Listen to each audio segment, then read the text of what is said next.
What's going on, YouTube? This is Instant Poison, and today I have a very special guest who has very kindly donated his gameplay for us to all watch. Hey, what's up, guys? My name is Snarf, and I'm just bringing a ground war domination on Quarry. It's an alright game. Pretty much no kill streaks. I'm going 3, 4, 5. Thought I was playing Search. Go me. But we're not going to talk about the gameplay today. We're actually going to talk about pros and cons of Modern Warfare 2 and Black Ops, and how they would lead to a perfect game in Modern Warfare 3.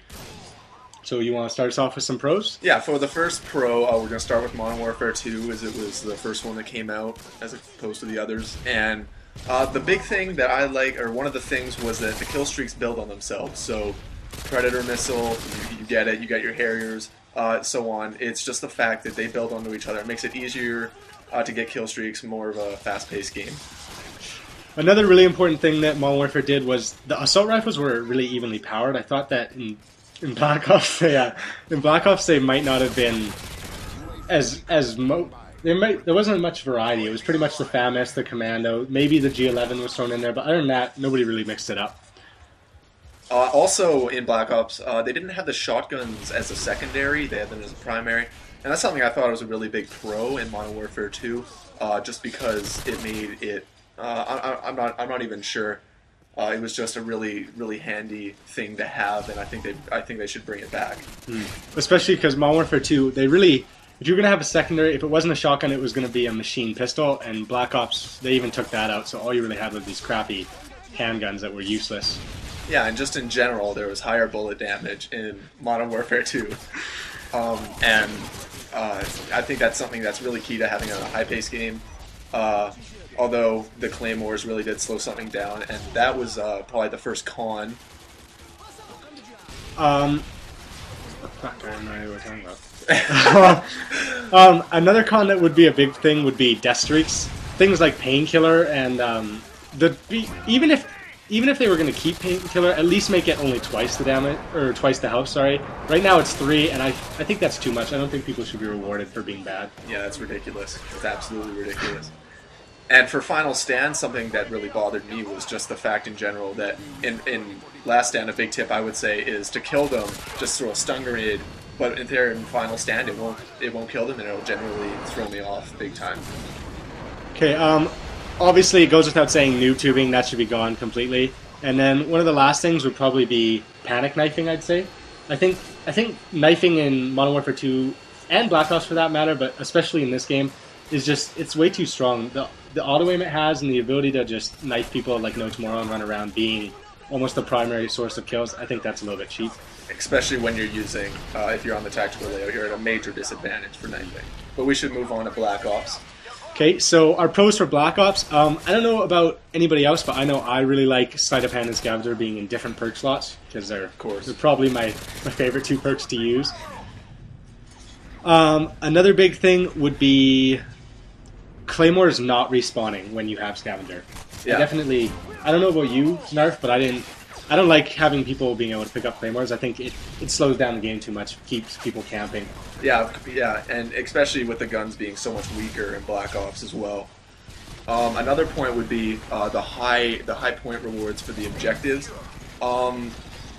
They gave you more points for the objectives in Black Ops than in Modern Warfare 2, and I think that's a big thing in order to keep people avoiding kill whoring, such as the leaderboards in Domination, where they didn't even show your kill death, so it made people more willing to play the objective.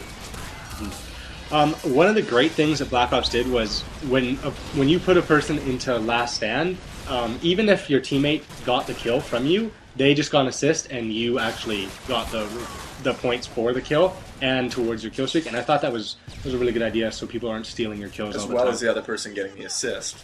So they are still rewarded for helping you out, and even if you don't have to put yourself in danger to get that kill out of fear of somebody maybe taking it. Yeah, and probably my favorite thing is in terms of kill streaks for Black Ops, because the kill streaks were kind of weak, I'm not going to lie. The Blackbird kill streak was probably the best thing Black Ops put on the table for me personally.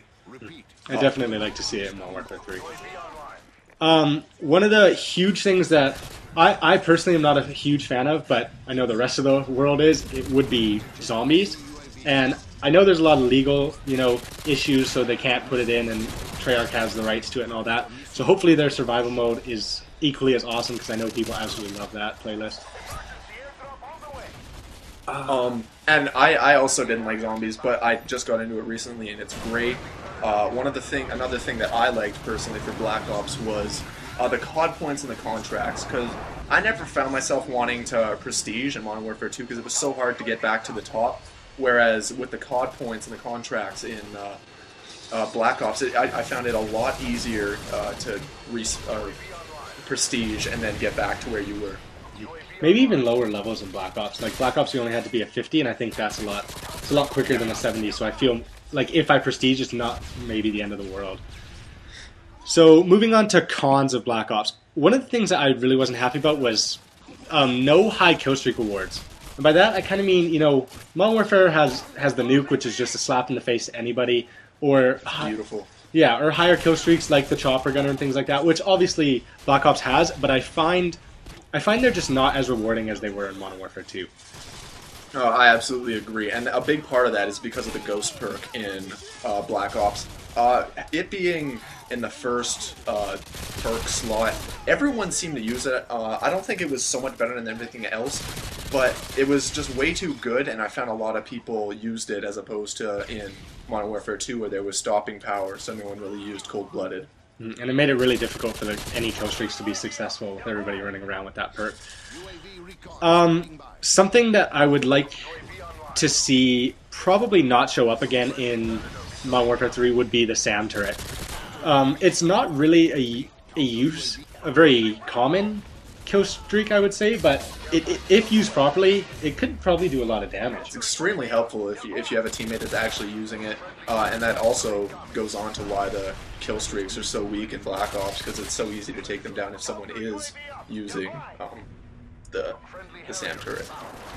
One of the biggest mistakes I think that Treyarch made, and I hopefully will not show up in Modern Warfare 3 because Modern Warfare 2 didn't seem to do such a poor job of it, but the volume of footsteps. I really think, I sound horror the crap out of everybody, and I think it's part of the game. It's a realistic feature, and I think there's ways around it. So if people aren't happy about it, things like ninja or crouching can easily take it away. So I think it's something that I would like to see louder footsteps in Modern Warfare 3. Yeah, I cannot play Black Ops without Ninja Pro, just because it makes the footsteps so much louder. So now let's move on to the Modern Warfare 3, just things that we want to see, things that we expect, and what we really hope there is, I suppose. The knife lunging distance, relative to like if you're standing or if you're running, I find it ridiculous how you can commando lunge in Modern Warfare 2 from like a standing, and you pretty much teleport to where the person is. And I feel like you should be able to knife a longer distance if you're sprinting compared to if you're standing still. I would find it quite hilarious if there was some ninja knifing feature in Modern Warfare 3 you could run at people with. But no, that would just piss me off. That's a joke. One of the things I would really like to see in Modern Warfare 3, as it wouldn't really help the game, but I feel like it would enhance it, would be telling you what kill streak you're on. I don't know for other people, but I really like to be reminded of how close I am, and it does affect my play. A lot of people don't like it, so maybe it would be a feature that could be turned on and off, but I think it would be something that I would like an option towards. Yeah, like in Modern Warfare, like the first one, it lets you know, and the gameplay starts getting really intense here. If you weren't watching before, this is a highlight, and we're almost out of time. Balls. I don't even remember what I was going to say, so let's move on. The nuke replacement, they should have a kill streak to replace the nuke, because with the nuke being gone, there's nothing really to dominate the game with, so I really hope they have something really good. They should also include the playlist, the two, like a team doubles and like a ground war free-for-all where there's a bunch of people. So one of the biggest things that I probably want to see, is probably most important, would be the ability to pick one map you don't want to play. Oh, and above all, there's one thing that I absolutely think that there's no, like, I will not even play Modern Warfare 3 if it doesn't have this. We should probably actually wrap this up. We're out of time. Okay, thanks for watching, guys. Peace. Peace.